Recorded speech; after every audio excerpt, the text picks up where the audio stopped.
Hello, my beautiful souls. Welcome sa ating tarot reading sessions. Keep in mind, general reading po ito. Maring mag-resonate, maring hindi. Kunin nyo na lang po kung para sa inyo and leave the rest.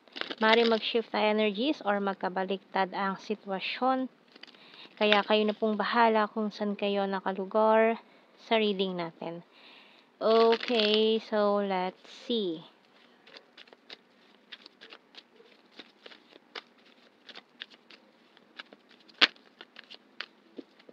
So, nahulog tong two cards natin dito, Nine of Wands and the Queen of Wands. A strong fire energy tayo dito. Aries, Leo, Sag. Dati na natin, we have, Seven of Swords. And this Knight of Pentacles. Okay, so we also have here the Three of Cups and the Nine of Swords. Okay, the Hangman and the Wheel of Fortune. So, yung bottom card natin dito, Six of Wands. Nako, ayan.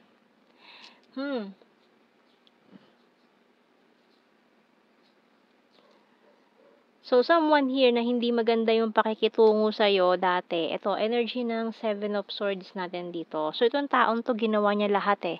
Ginawa niya lahat para masiraan ka, no? Pero ngayon, itong taong ito, wala na siyang magawa eh. Kasi lahat ng tao gusto ka, or yung mga tao sa paligid nyo, sa'yo kumampi, no? So, wala na siyang magawa ngayon, kundi, tanggapin na lang na ganun. Pero itong taong ito is maaaring a past person na who betrayed you, ayan. So, para kasing pinalabas niya dito na ikaw may kasalanan eh. Ikaw ang dahilan kung bakit kayo nagkahiwalay nitong taong to. So, gumawa siya ng mga kwento-kwento, gumawa siya ng mga hindi magandang tungkol sa'yo, kwento tungkol sa'yo, para palabasin na ikaw yung dahilan, ikaw yung nagkulang sa relasyon ninyo, bakit kayo nagkahiwalay, bakit kayo nagkaganon, ayan. So, pinalabas niya rito na ikaw yung mali, no? Pero ngayon nakikita ko dito na lumabas na yung totoo. Siya naman ngayon nakaka-experience itong sleepless nights dito. So, ngayon, this person really want to reconcile with you. Gusto niya makipagbati para linisin ngayon ang pangalan niya. Pero ikaw, energy mo rito, Nine of Wands. So, guarded and wounded ka. Ayaw mo nang papasukin tong taon to kasi wala ka ng tiwala sa kanya ngayon. So, nasira na yung tiwala mo. So, we have here life review by Archangel Jeremiel. Take inventory of your life and resolve to change or heal anything that is unbalanced. Kasi ikaw, go with the flow ka na eh. Ang tagal mong nagtiis sa taong ito, pero ngayon nakawala ka na sa kanya. So, magandang senyales ito. Okay, so tingnan natin. Kasi ikaw, nakukuha mo lahat yung goals mo ngayon. Yung mga rewards mo na nag-struggle ka dati, ayan. So, ngayon, kumbaga, yung mga struggles mo noon napalitan na ngayon ng success, ng reward. Kaya, nakukuha mo na yung mga gusto mo ngayon eh. Kumbaga, paunti-unti na nagiging okay lahat yung sitwasyon mo ngayon kumpara noon. So, mas okay na yung estado mo ngayon kaysa dati.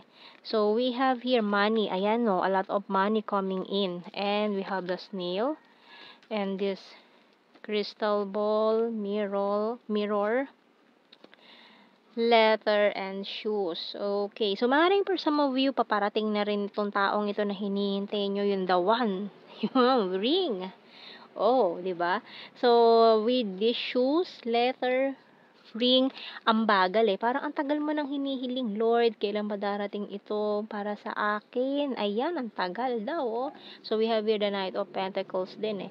Kasi ayan yung slowest knight in the deck, pero ika nga, slowly but surely. So, kumbaga hinihintay mo itong taon tong dumating kasi natapos kanina na natapos na itong cycle mo ng toxic cycle na to. Talagang binitawan mo na siya. Thank you Lord, binitawan mo na ito, toxic person na to. So, ngayon, looking forward ka na sa magandang future. So, tingnan natin. Napakaganda nitong future for you. And this person na might be for you, yung the one, ayan. So, parang hihingi pa rin ta ng tawad si past mo, no? So, patawarin mo na lang and mag-move on. Ganyan. Okay? So, tingnan natin to. Kasi very promising tong taong to na coming in for you. Mabagal ang energy, pero ayan, talagang naninigurado na to. So, tingnan natin. Maaaring itong tao na to yung talagang ipinangako sa'yo ni Lord sa mga prayers mo, ayan. So, I have multiple opportunities, I regret rejecting you, waiting for you. So, ito na nga yung hinihintay mo. Ayan, patiently waiting pa, oh. Oh, talaga naghihintayan pala kayong dalawa nitong taong 'to. I'm so in love with you, working hard for our future, and willing to take the risk. So, alam mo yun kung bakit ito yung dahilan kung bakit hindi kayo magtagpo nitong taong 'to. Kasi parehas kayong busy, eh. Ayan, oh, working hard for our future. Puro kayo trabaho, trabaho, pera, pera, ayan. Ayun ang mga priorities na inuuna ninyo. Kayong mga tao sa paligid niyo, kailan kayo magpapakasal? Eh, paano nga ba magpapakasal kung single, walang karelasyon, 'di ba? So, ito yung instant connection na mararamdaman mo na hindi mo talaga inaakala. Alam mo 'pag nakita mo 'tong taong 'to baka wala pang isang buwan, magpakasal na agad kayo. Ganyan yung energy ng ating reading. Oh, and you're my inspiration. Wow! So, tingnan natin 'to, napaka-cute naman ng energy 'to, ano. So, kasi gano'n talaga, eh, kapag nakita mo na talaga yung katapat mo, wala nang what if, wala ng ano, kasi kung talagang sigurado ka na dun sa taong yun, bakit mo pa patatagalin, 'di ba? So, gano'n yun, eh, once na nakita mo na talaga yung para sa'yo, sigurado na kayo sa isa't isa na wala ng magbabago dun. So, ayan na, kapag nakita mo na kasi talaga yung para sa'yo, divine counterpart mo, kahit paikutin niyo man ang mundo, magkabali-baliktad man ang mga kung ano-ano diyan, ay hindi na kayo magkakahiwalay ng taong 'yan, 'no? So, tingnan natin kasi kayo talaga, eh. So, we have here, maaaring nagkakilala na kayo nung bata pa kayo. You and I were too young. Maaaring hindi niyo na rin naalala 'yon na nagkatagpo na kayo nung mga bata kayo. You were the best thing in my life. You speak to me through music. I remember every detail of that day. So, maaring isa sa inyo or natatandaan nyo pa isa't isa. Ayan. Starting to understand our connection. Or kung baga pag nagkaharap ulit kayo, nandyan yung familiarity na parang, uy, familiar ka. Saan kita nakita? Parang ganun. So, starting to understand our connection, I wish I could take back my words. Kasi nga, nagkita na kayo nitong taong to noon. Or maaaring past life nyo, ganyan. I hid who I'm really from you. I hope that you can forgive me one day. Maaaring isa to sa mga nakaaway mong bata noon, ganyan. I hide behind material things. Okay. So, kuha tayo ng initials natin dito. Yun talaga, yun ang pinakamasarap na feeling, no? Yung makita mo talaga yung katapat mo. Kasi matatameme ka na lang talaga pag nakita mo yung katapat mo, eh. Meron tayong letter O, N, G, K, F, T, twin flame din, no? Ayan, XL, extra large.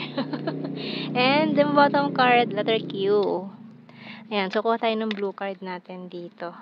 We have here, obsession. So, maaaring ma-obsess pa kayo sa energy ng isa't isa. Uy, talaga naman. Mamadaliin yan, ha. Mukhang mamadaliin tong kasal na to. And, ayan, a lot of attraction. Kasi, di ba, may mga tao kasi na ang tagal-tagal na stuck sa isang relationship na hindi sila nakasal, hindi sila nagkaroon ng serious commitment. Pero after breakup, biglang ikinasal bigla, 'di ba? Maraming ganyan nangyayari. Parang ganito, ito sobrang tagal niyong single, maaaring sobrang tagal niyong single.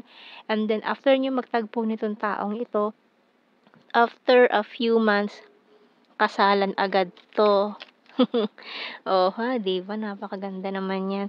Kasi gano'n talaga, kapag sigurado ka na, desidido ka na sa taong ito, ay bakit niyo pa patatagalin 'yan? Sige na, oh, go for it.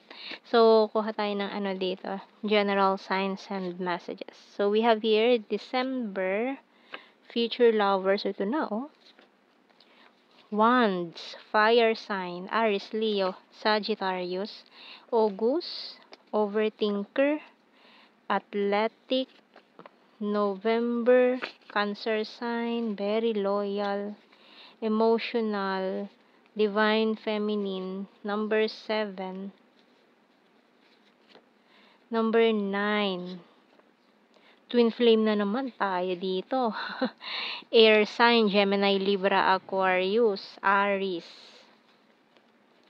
Gemini, flirtatious. Ayan, number 4, June, and yan, very soon.